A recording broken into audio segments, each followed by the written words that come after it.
So today I want to talk about how to become more comfortable on camera, because on-camera revenue or on-camera opportunities make up a good portion of my revenue. It's almost a second home to me now. I'm really comfortable on camera to the point where if I'm on set and they throw something at me, I'm gonna catch it and we're gonna run with it. And so I wanted to answer a commonly asked question, which is, how do you become more comfortable on camera? If you're interested, stay tuned for my 3 tips.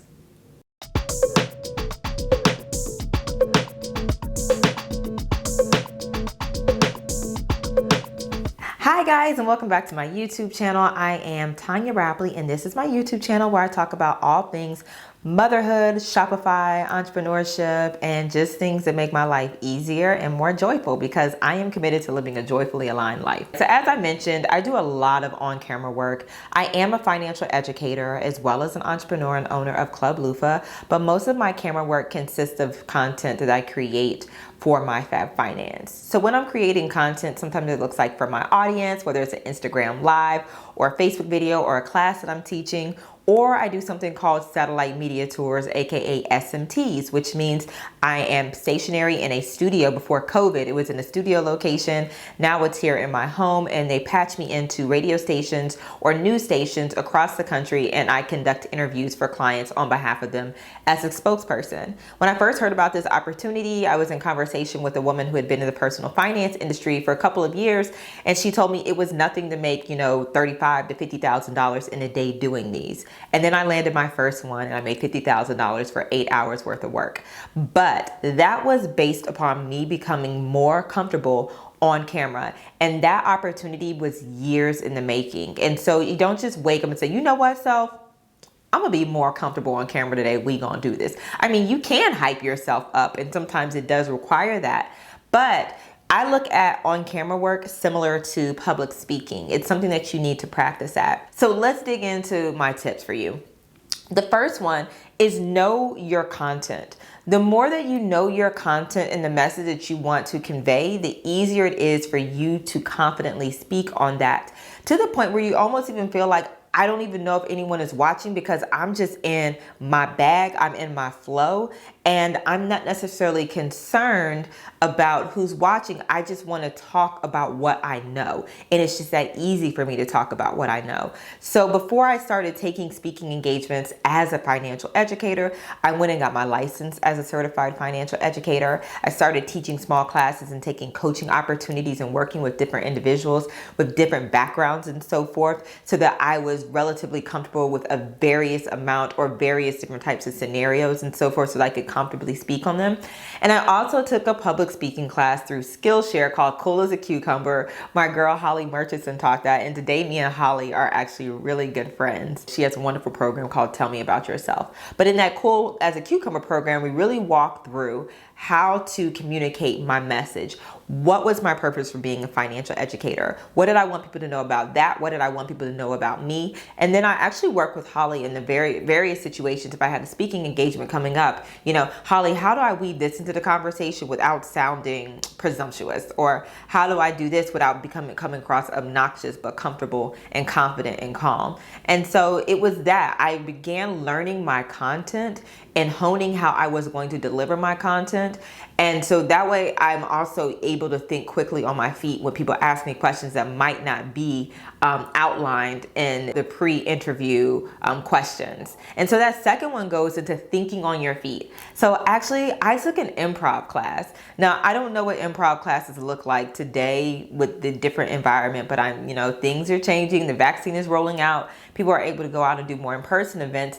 I took an improv class, and it was so helpful, because improv is the art of thinking and reacting on your feet. It's being quick-witted. And if you don't feel like you're necessarily quick-witted, it would be a good thing for you to do, and also just a good thing for you to do in general, because when you're in an improv class, you have to check your ego at the door. You're silly, you're serious, you're acting, and to an extent, public speaking and on-camera work it's performance. It might not be acting, but it is performance. Like right now, how I'm talking to you guys, I don't talk to my sister like this. I don't talk to my best friend like that, because it wouldn't be the best form of communication on camera to talk like I was having a phone conversation with someone close to me. And so taking that improv class allowed me to become more of a performer because I don't have a performance background, but it required me to think on my feet. And I actually took a series of improv classes. So I took 4 of them and we were all in class together and, you know, saw that progression and so forth. And having someone throw something at you and you have to react and so forth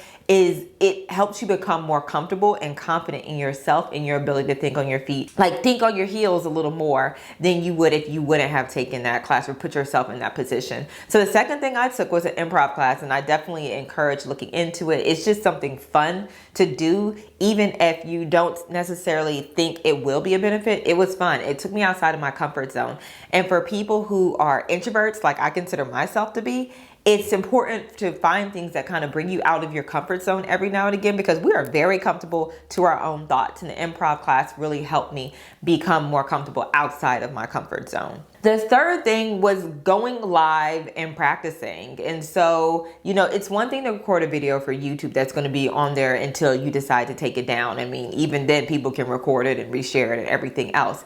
It's another thing to do a quick like Instagram live or a quick, when I started, it was Periscope, hopping on Periscope and so forth, hopping on Facebook Live, even doing Instagram stories, like those micro stories and so forth, and just practicing going live and feeling comfortable on camera was really helpful for me. With Periscope, that was how I got my practice. And so I started to learn how to outline content and so forth. So I create my content plan, which this is a bonus. Now I can think on my feet. So I don't necessarily plan out my content that I'm going to talk about when I'm doing my YouTube videos, but when I'm doing a public speech or speaking engagements, and if it's not a Q&A or fireside chat format, I outline that, and I actually practice that as well. So that's a bonus tip, is outline and practice if you need to. Don't think that you have to go into it knowing off the dome, but if you're doing something on Instagram Live, it's okay to look down at your notes and look back up. Like nobody is judging you. People are there for value. They're not there for you to necessarily communicate a constant stream of thoughts and so forth without any interruption. Things happen. And so use Instagram Live and so forth to get yourself comfortable with speaking publicly and speaking in front of people, but speaking to a camera. Because then you begin to realize it's no different talking to Instagram Live than it is going on a national news channel. Yes, the audience is different, but you're still talking to a camera at the end of the day. And as I said, once you know your content or you're comfortable in what you're speaking about, you're going to forget they're there because you're just going to want to hit your talking points and make sure that you're delivering the content. So that is the third thing, is practice with Instagram Live and these other mediums in-house. Now there's Clubhouse, and I did a video on Clubhouse, but Clubhouse, you don't have to get dressed.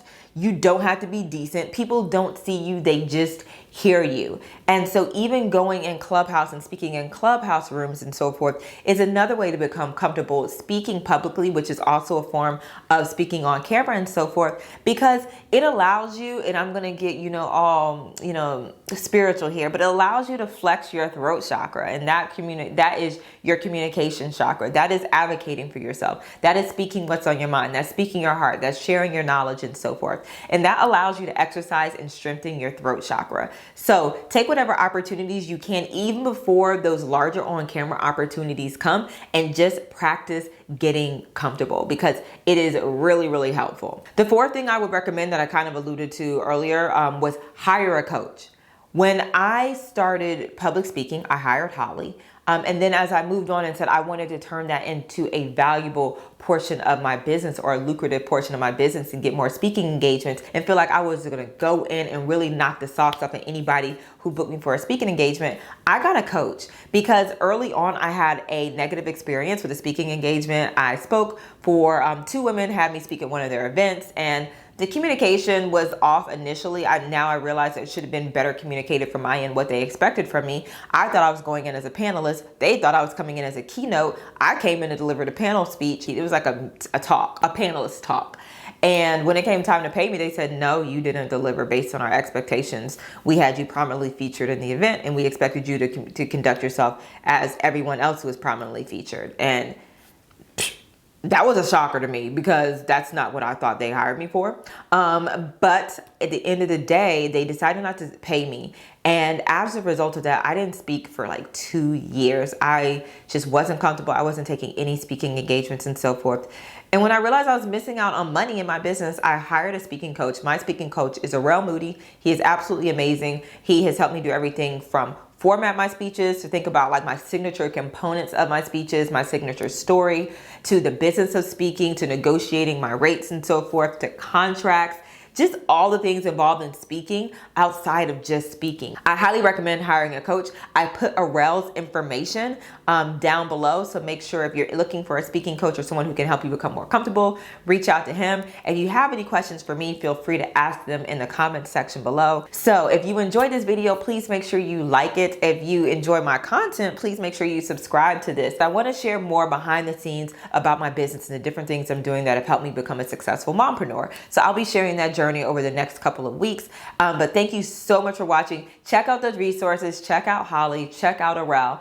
And I hope that you have an absolutely amazing day. Be passionate, be profitable, and thank you so much for watching my videos.